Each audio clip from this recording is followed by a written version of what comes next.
Olá, sejam bem-vindos ao InTalks People. Sou o Thiago Alves e hoje recebo o Wendel Bezerra, CEO da Unidub, para falar do mercado de dublagem no Brasil. Wendel, seja bem-vindo ao nosso programa de hoje. Obrigado, Thiago. Prazer enorme estar aqui falando um pouquinho sobre dublagem, o mercado de dublagem de maneira geral. É um prazer. Queria iniciar, então, sua visão sobre o mercado de dublagem no Brasil, né? Um mercado que cresce bastante, as pessoas cada vez mais consumindo conteúdo, e eu acho que essa pandemia trouxe um aumento absurdo de consumo de conteúdo e, consequentemente, também um aumento de demanda na dublagem. Essa é a mesma percepção que você tem? Como está esse mercado para você?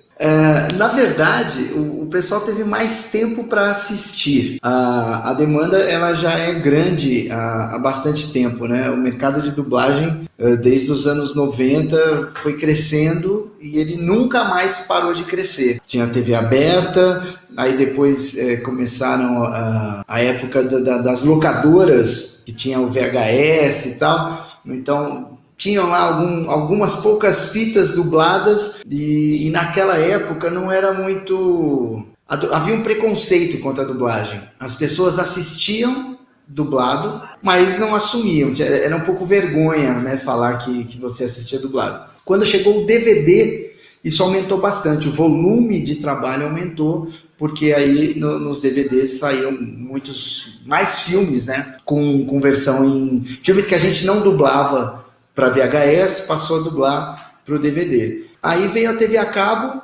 que trouxe bastante trabalho no início, depois deu uma retraída, porque dublar é muito mais caro do que legendar, é bem mais caro. A legenda, às vezes, você precisa de uma pessoa só para fazer tudo. Na dublagem, você envolve aí 50, 60, 70 profissionais para fazer um filme. Então, obviamente, sai mais caro.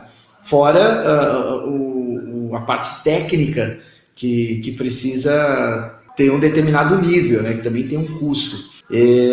Mas foi aumentando. Filmes de cinema, dublava-se só filmes para crianças. E mesmo assim, tinham aqueles lançamentos das férias, né? No meio do ano e nas férias de janeiro, tinham os lançamentos. Hoje em dia, você pode ir ao cinema, não exatamente hoje, né?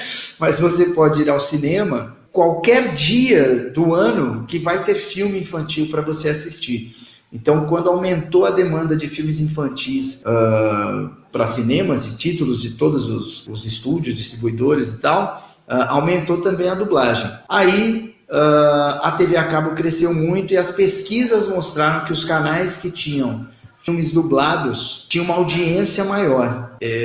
Isso foi meio que uma surpresa, vamos dizer assim. E a partir daí, os canais de TV a cabo, os canais de filmes e séries, passaram a ter programação dublada. Então, o Telecine lá tinha 5 canais e criou o Telecine Pipoca, que logo se tornou o campeão de audiência, líder de audiência.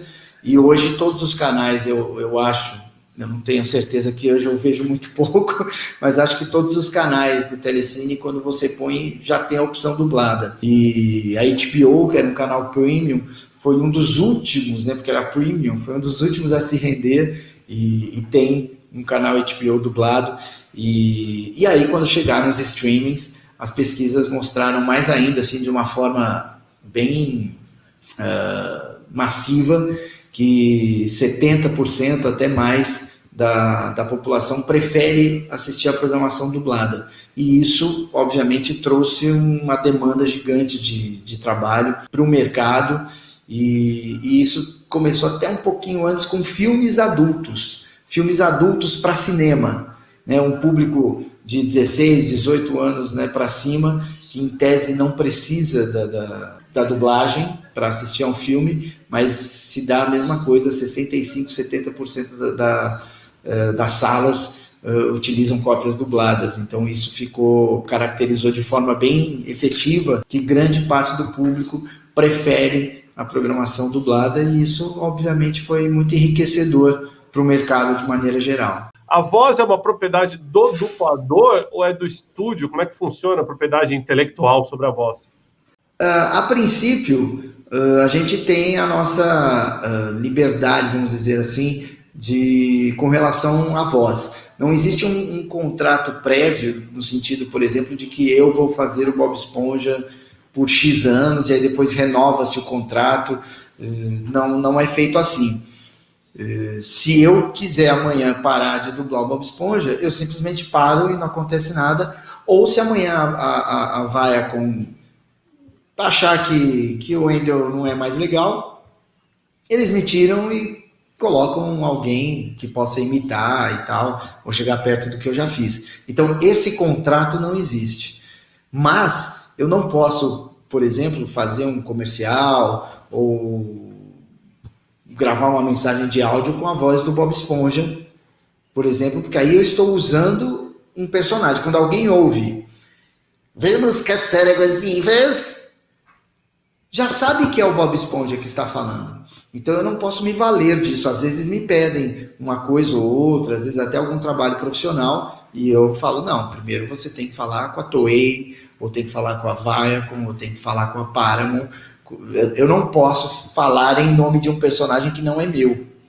E o que nós temos são contratos de direitos conexos, que o que isso vem a ser. Eu dublo o Goku para passar na Cartoon Network. E aí eles vão lançar DVDs disso. Então, previamente, a gente já assina um contrato onde eu recebo um adicional cedendo a minha voz para ser comercializada em outras mídias, como streaming, DVD, filmes no avião, né, airlines e esse tipo de coisa. Wendell, falando de você, né? Qual a dublagem mais difícil que você já fez? Qual foi os perrengues chiques que você passou aí na dublagem?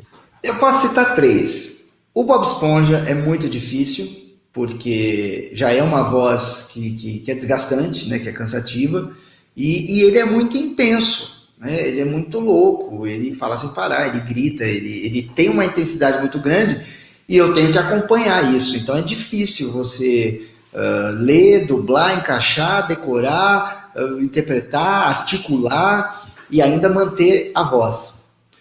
Tem um filme muito bom chamado Anomalisa, que é sobre um cara que ele tem uma doença que existe, que ele ouve todas as vozes iguais. Então, a voz da mulher dele, do filho dele, do taxista, de todo mundo, a voz do alto-falante do aeroporto, é igual, ele ouve tudo igual. Até o momento em que ele ouve uma voz de uma mulher diferente, e aí aquilo mexe com ele. Eu dublei as vozes que ele ouve, ou seja, eu dublei todos os outros personagens que aparecem na história. Eu falei que nem um condenado. Porque, por exemplo, tinha cena que era num barzinho do hotel. Aquele vozerio que a gente falou, que são as pessoas falando ao fundo e tal, não sei o quê, fui eu.